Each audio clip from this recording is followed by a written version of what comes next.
अध्याय 1। अर्जुन विषाद योग, युद्ध के परिणाम पर शोक प्रकट करना। पश्चैताम पांडुपुत्राणामाचार्य महतीम चमूम व्यूढ़ाम द्रुपद पुत्रेण तव शिष्येण धीमता। दुर्योधन ने कहा, पूज्य आचार्य, पांडुपुत्रों की विशाल सेना का अवलोकन करें, जिसे आपके द्वारा प्रशिक्षित बुद्धिमान शिष्य द्रुपद के पुत्र ने कुशलतापूर्वक युद्ध करने के लिए सुव्यवस्थित किया है। दुर्योधन एक चतुर रणनीतिकार के रूप में अपने सेनापति गुरु द्रोणाचार्य को उनके अतीत में की गई एक चूक की ओर ध्यान दिलाना चाहता था। द्रोणाचार्य और राजा द्रुपद के बीच एक राजनैतिक मतभेद हुआ था, जिसके परिणाम स्वरूप द्रुपद ने क्रोध में आकर प्रतिशोध की भावना से एक यज्ञ किया।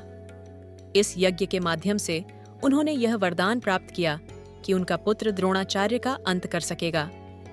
इस वरदान के फलस्वरूप धृष्टद्युम्न का जन्म हुआ। हालांकि द्रोणाचार्य धृष्टद्युम्न के जन्म की पृष्ठभूमि से अवगत थे, फिर भी जब द्रुपद ने अपने पुत्र को युद्ध कला सिखाने के लिए द्रोणाचार्य के सुपुर्द किया, तब द्रोणाचार्य ने बिना किसी पूर्वाग्रह के उसे सैन्य कौशल में पारंगत बनाया। अब वही धृष्टद्युम्न पांडवों की सेना का प्रमुख बनकर युद्ध में उनके पक्ष की व्यूह रचना कर रहा था। इस स्थिति में दुर्योधन अपने गुरु को यह याद दिलाना चाहता था कि उनकी पुरानी गलती ने वर्तमान में उनके लिए चुनौती पैदा की है।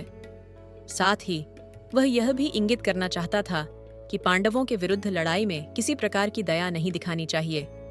अत्र शूरा महेश्वासा भीमार्जुन समायुद्धि युयुद्धानो विराटश्च द्रुपदश्च महारथः धृष्टकेतुश्चेकितानः काशीराजश्च वीर्यवान् पुरुजित कुन्तिभोजश्च शैब्यश्च नरपुंगवः युद्धामन्युश्च विक्रांत उत्तमोजाश्च वीर्यवान् सौभद्रो द्रौपदेयाश्च सर्व एव महारथाः।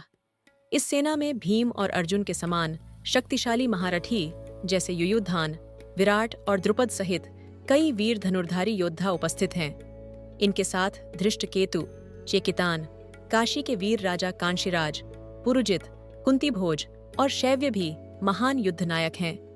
इनकी सेना में युद्धमन्यु, शूरवीर उत्तमौजा, सुभद्रा और द्रौपदी के पुत्र भी शामिल हैं, जो निस्संदेह महाशक्तिशाली योद्धा माने जाते हैं।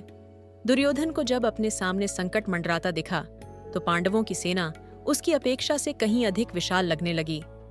अपनी चिंता जाहिर करने के लिए दुर्योधन ने इस बात पर जोर दिया कि पांडव पक्ष में महारथी, जो अकेले 10,000 सैनिकों के समकक्ष युद्ध कर सकते हैं, मौजूद हैं। उसने ऐसे महान पराक्रमी योद्धाओं का उल्लेख किया जो अर्जुन और भीम की तरह युद्ध में अजेय थे और उन्हें हराना अत्यंत कठिन होगा।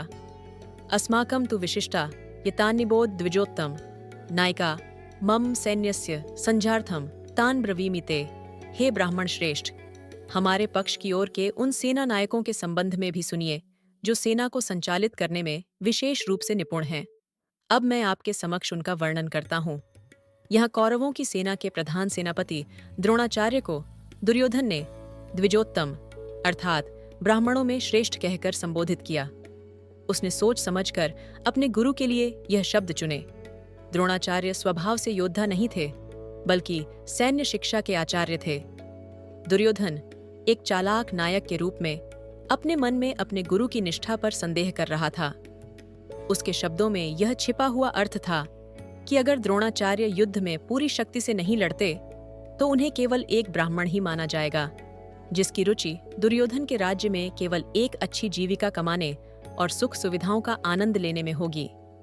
इस प्रकार कहकर दुर्योधन न केवल अपने बल्कि अपने गुरु के मनोबल को भी ऊंचा उठाने का प्रयास कर रहा था, और इसलिए उसने अपनी सेना के प्रमुख सेना नायकों का उल्लेख करना शुरू किया।